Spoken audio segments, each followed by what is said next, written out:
Did you hear that?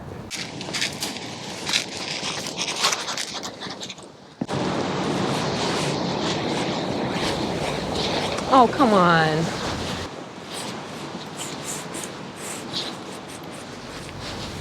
Hey friends, this is Anna from Death Travels. I travel the world and make videos about death, funeral mourning customs, and interesting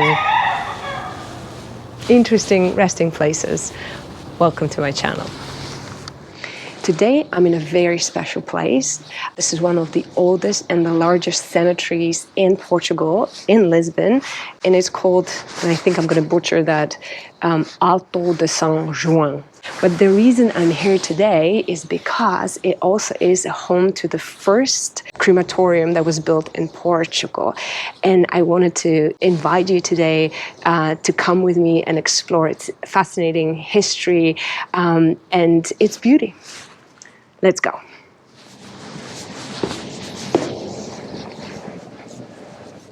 This crematorium was founded in 1912, but it took quite a bit of time for it to be fully functioning, and it opened in 1925.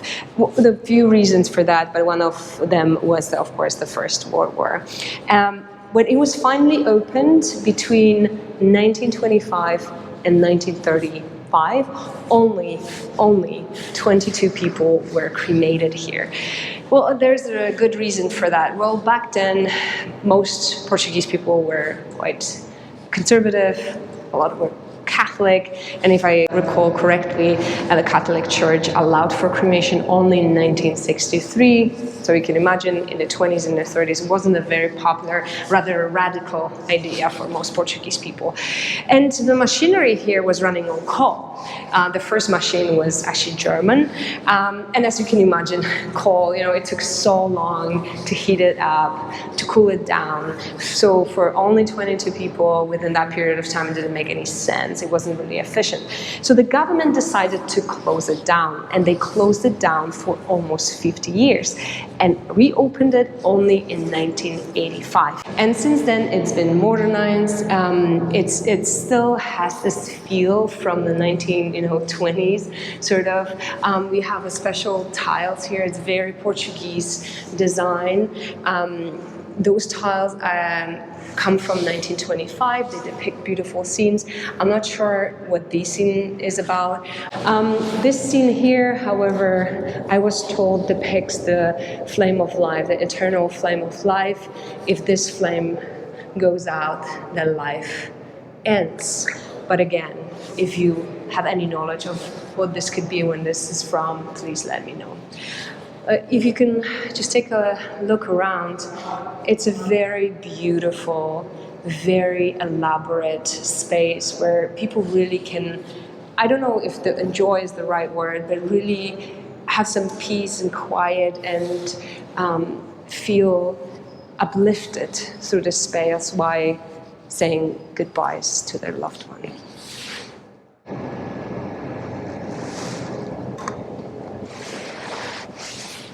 So what happens before the cremation in Portugal?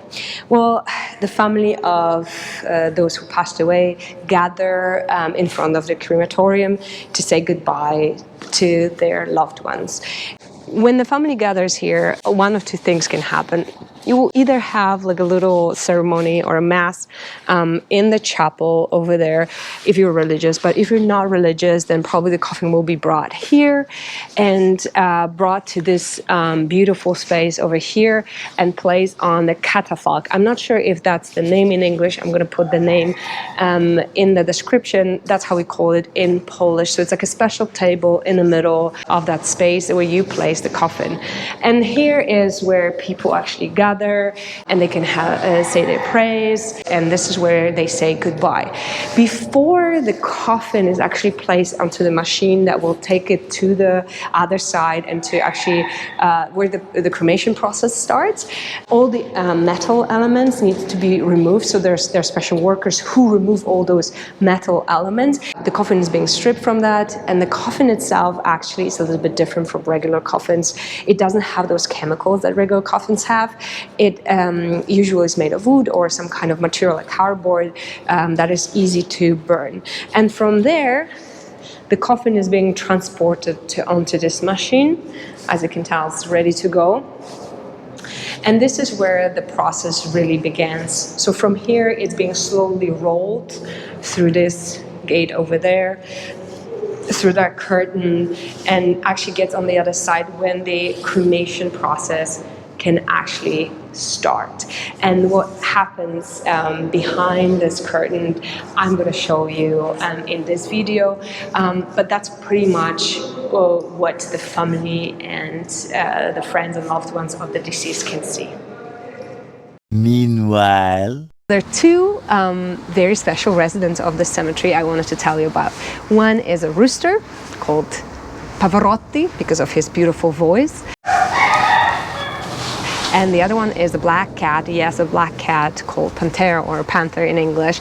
And the employees of the crematorium taking care of those two animals. The rooster's really proud representative of the crematorium, always makes a big impression on visitors and people who come here. And the black cat is a little bit shy, so we're always in the back between the mausoleums.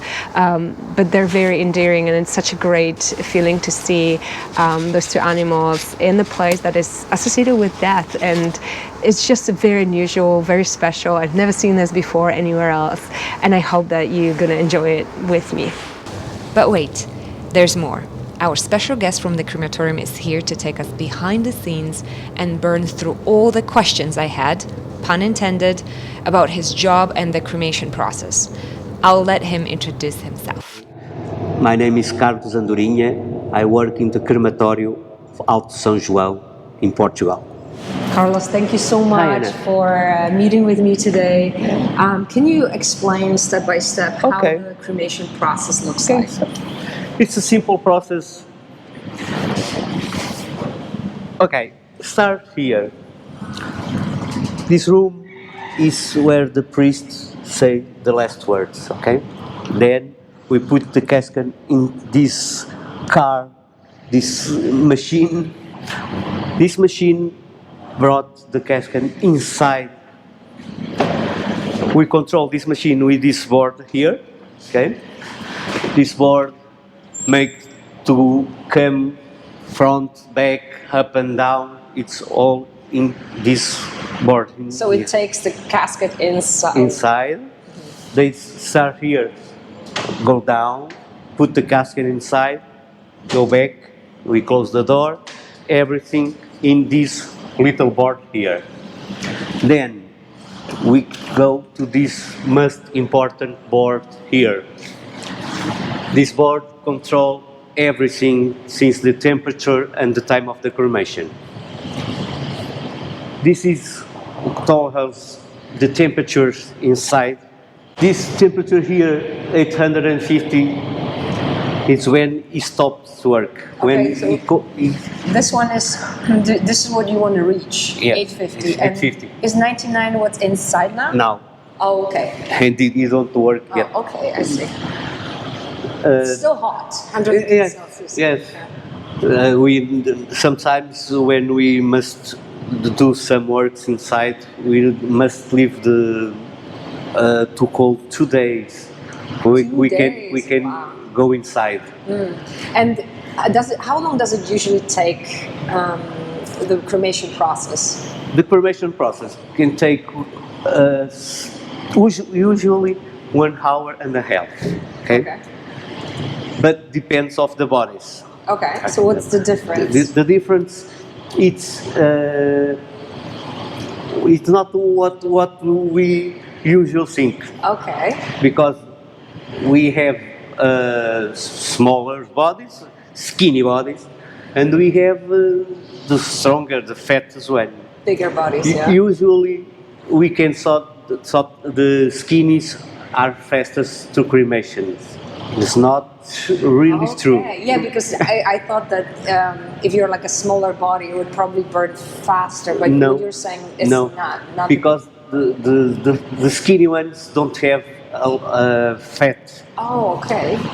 The fat in the bodies helps to raise the temperature. So the body the fat in the body, makes temperature in the chamber go higher. Oh wow! This is completely different from what I thought. I thought smaller bodies will burn faster. It's actually what Carlos is saying is actually not the case. Super interesting. Thank you. I mean, that's very insightful. It's one small. Then we go to this part here. The end of the cremation. We have this small window. We can see all the process inside. Just opening it for a second? It can open. We can see nothing yet. Oh, okay. It's empty. Yeah, it's empty and it's not. Then. So this is where the coffin and the body is being burnt, and then. And this is the window is where we saw. Inside, you can see through the window if it's done. Okay. Yeah. Then we open this little door, and with this iron here, we clean the floor. Most important, the end of cremation, we don't have ashes yet. Okay. The end of cremation, we have bones. Okay, so there's still pieces of bones. Pieces of bones. This is what is left of in the cremation. We have the idea, okay, cremation ashes. No, not yet. Okay? We take the bones, like also with this piece to here to stay cold. The end of the cremation, the bones. So through here, and they go into this container? And go to this container here, this one like this. Then when they are cold, we put these containers in this little machine here. Oh, I see. What helps? We put these little rocks inside. And what happens? They go to smash the bones, okay? So that's how you create ashes. Ashes, okay. I see. They smash the bones directly to these recipients here, and then we put inside these little bags. This for the agencies or for the family. So these are the urns, and then do families provide their own urns, yes, or do yes, you? the family. Oh, I see. Okay. In this case, the agencies is coming. The family choose, then they bring these. Are different. All they are different. The family chooses these ones, and it's the last process here.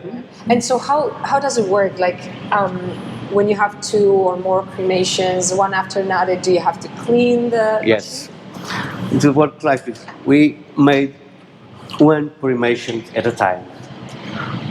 We don't make another cremation until we clean.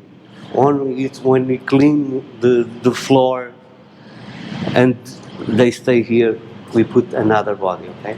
One by one by one. All the process is individual. We made one cremation, take the bones, cold, machine, one process.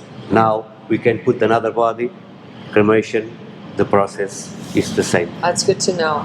Well, thank you so much. This was my first time. Actually, never been into a crematorium before. That was very insightful. Thank you so much for taking the time to show me around. It's a pleasure.